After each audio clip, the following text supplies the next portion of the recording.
కేసీఆర్ హయాంలో ఓటర్ల సమాచారం దుర్వినియోగమైందట. ఆధార్ లింకు కోసం మా నుంచి డేటా తీసుకున్నది.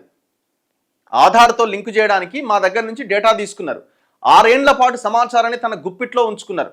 పౌరుల వ్యక్తిగత డేటాను దుర్వినియోగం చేసింది. చివరికి దాన్ని ప్రైవేట్ కంపెనీలకు అప్పగించిందట.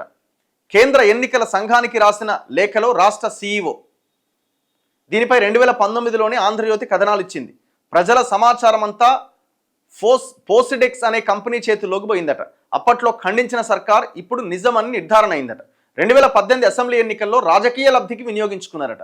మనుషులేనా అరా మీరు? అసలు ఏమన్నా మనుషులేనా? అసలు ప్రజల యొక్క వ్యక్తిగత సమాచారాన్ని ఒక ప్రైవేట్ కంపెనీకి ఇచ్చిరట. ఇప్పుడు అది నిజమని నిర్ధారణ కూడా అయింది. ఈయన ఓట్ చోరీ జరిగిందని కేటీఆర్ జూబ్లీహిల్స్లో ఒకటే తిరుగుతున్నాడుగా. ఇవిగా 4 ఇండ్లు 99 ఓట్లు బోగస్ ఓట్లు ఉన్నాయట. ఎంత పెద్ద ఇది పట్టుకున్నారు చూడండి. జూబ్లీహిల్స్లో తవ్విన కొద్దీ బయటపడుతున్న దొంగ ఓట్లట. ఇది చూడండి, పౌరుల యొక్క వ్యక్తిగత డేటాను దుర్వినియోగం చేసిరట. చివరికి దాన్ని ఒక ప్రైవేట్ కంపెనీలకు చెప్పిరట. ఎవరు చెప్తున్నారు ఇది? కేంద్ర ఎన్నికల సంఘానికి రాష్ట్ర ఎలక్షన్ కమిషనర్ లేఖ రాసిండు. ఇగో ఈ రకంగా జరిగింది అని. ప్రజల యొక్క సమాచారాన్ని అంతా పోసిడెక్స్ అనే ఒక కంపెనీ చేతిలో పెట్టిరట.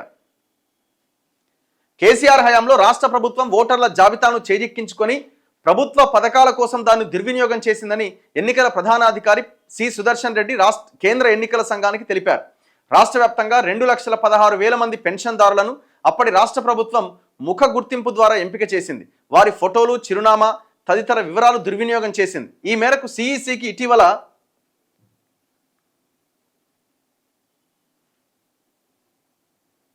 లేఖ రాశారు. ఓటర్ కార్డు సమాచారాన్ని ఆధార్తో అనుసంధానిస్తామని, అందుకు మీ వద్ద ఉన్న ఓటరు గుర్తింపు కార్డుదారుల సమాచారాన్ని ఇవ్వాలని కేసీఆర్ ప్రభుత్వం గతంలో రాష్ట్ర ఎన్నికల సంఘాన్ని కోరింది. అందుకు ఎన్నికల సంఘం అనుమతి ఇచ్చింది. ఎన్నికల సంఘం సర్వర్ల ద్వారానే ఈ ప్రక్రియ పూర్తి చేయాలి.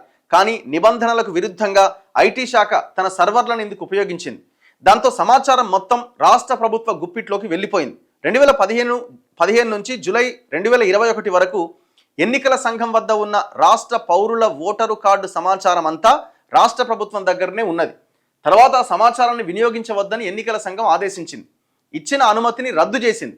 అయినా రాష్ట్ర ప్రభుత్వం దాన్ని తన వద్దే ఉంచుకున్నది. సరికదా, సీఈఓకు సమాచారం ఇవ్వకుండా దాన్ని అక్రమంగా ఉపయోగించుకుంది. అంతేనా, పెన్షన్ పథకానికి సంబంధించిన సాఫ్ట్వేర్ అప్లికేషన్ను రూపొందించడానికి ఆ సమాచారాన్ని ప్రైవేట్ కంపెనీలకు అప్పజెప్పింది. ఎన్నికల సంఘం తాజా లేఖ ద్వారా రాష్ట్రంలోని పౌరుల వ్యక్తిగత సమాచారం అంతా దుర్వినియోగం అవుతోందని, రాష్ట్ర ప్రభుత్వ ఆదేశాలతో ఐటీ శాఖ సమాచార చౌర్యానికి పాల్పడుతోందని 2019 నవంబర్ 1, 2 తేదీల్లో ప్రచురించిన ప్రత్యేక కథనాలు నిజమని తేలింది.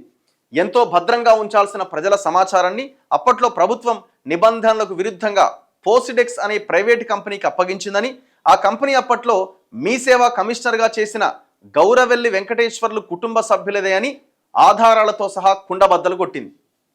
వీళ్ళు ఆనాడు రాసిరన్నమాట ఆంధ్రజ్యోతి వాళ్ళు. ఫ్యామిలీ ధమాకా, పోసిడెక్స్ వెనుక ఈఎస్డి కమిషనర్ వెంకటేశ్వరరావు, ఆ సంస్థలోని కీలక స్థానాల్లో ఆయన కుటుంబ సభ్యులు, ఉద్యోగం వదిలి పోసిడెక్స్లో చేరిన ఉన్నతాధికారి. దొంగలంతా ఒక దగ్గర మోపై ప్రజల సమాచారాన్ని ప్రైవేట్ కంపెనీల చేతుల్లో పెట్టిరట. ఎంత ఘోరమైన విషయం ఇది. ఫోన్ ట్యాపింగ్ కూడా ఏందండి? కానీ ఎంక్వైరీలేవి, విచారణలేవి చెప్పండి. ఇక ఆనాడు ఎవరు అసత్య కథనాలు ప్రచురిస్తోందని, ప్రభుత్వం పైన బురద జల్లుతోందని అప్పటి ఐటీ శాఖ మంత్రిగా ఉన్న కేటీఆర్ ఆరోపించిండు. అయితే తాజాగా ఎన్నికల సంఘం ప్రధానాధికారి సుదర్శన్ రెడ్డి చేసిన వ్యాఖ్యలతో 5-6 ఏండ్ల పాటు గత ప్రభుత్వం పాల్పడ్డ సమాచార చౌర్యం నిజానిజాలు వెలుగులోకి వచ్చాయి. ఓటరు గుర్తింపు కార్డులు జారీ చేయడానికి ఎన్నికల సంఘం పౌరుల దగ్గర నుంచి సేకరించే సమాచారం అంతా కేంద్ర ఎన్నికల సంఘం సర్వర్లలో నిక్షిప్తమై ఉంటుంది. ప్రజల వ్యక్తిగత సమాచారం కావడంతో అది ప్రైవేటు వ్యక్తుల చేతుల్లోకి వెళ్లకుండా, దుర్వినియోగం కాకుండా ప్రత్యేక భద్రతా చర్యలు తీసుకుంటారు. ఎన్నికల సంఘం నుంచి తీసుకున్న పౌరుల సమాచారంతో పాటు తాను సేకరించిన సమాచారాన్ని కూడా రాష్ట్ర ప్రభుత్వం అత్యంత భద్రంగా ఉంచాల్సి ఉన్నది. కానీ అప్పటి కేసీఆర్ ప్రభుత్వం దీన్ని ప్రైవేటు వ్యక్తుల చేతుల్లో పెట్టింది. దీని పర్యవేక్షణ బాధ్యతలను హైదరాబాద్ కేంద్రంగా ఉన్న data mining, data analytics company Posidex అనే కంపెనీకి అప్పజెప్పింది. ఆ కంపెనీ గత ప్రభుత్వంలో ఐటీ శాఖలో కీలకంగా వ్యవహరించిన మీ సేవా కమిషనర్ గౌరవెల్లి వెంకటేశ్వరరావు కుటుంబ సభ్యులది. ఆయన తల్లి గౌరవెల్లి లీలాకుమారి, తమ్ముడు గౌరవెల్లి వేణుగోపాల్ ఈ కంపెనీ వ్యవస్థాపకులుగా ఉన్నారట. ఏం దారుణం ఇది! దండుపాల్యం ముఠాలా రేవంత్ క్యాబినెట్ అట. మీది కానీ ఆయన దండుపాల్యం ముఠా. అదేం దండుపాల్యం ముఠానా కానీ మీది మాత్రం దండుపాల్యం ముఠానే కదా. కానీ ఎన్ని ప్రయత్నాలు చేయాలో అన్ని ప్రయత్నాలు చేసిండు పవర్లోకి రావడానికి. కానీ జనం ఒక్కసారి అనుకున్న తర్వాత, డిసైడ్ అయిన తర్వాత కర్రు కాల్చి వాత పెడతారు. ఈ ప్రభుత్వానికి కూడా వర్తిస్తుంది అది. మీరు తప్పులు చేసుకుంటా పోయి ఏం కాదు ఏమవుతుంది అని అనుకుంటే కుదరదాడ.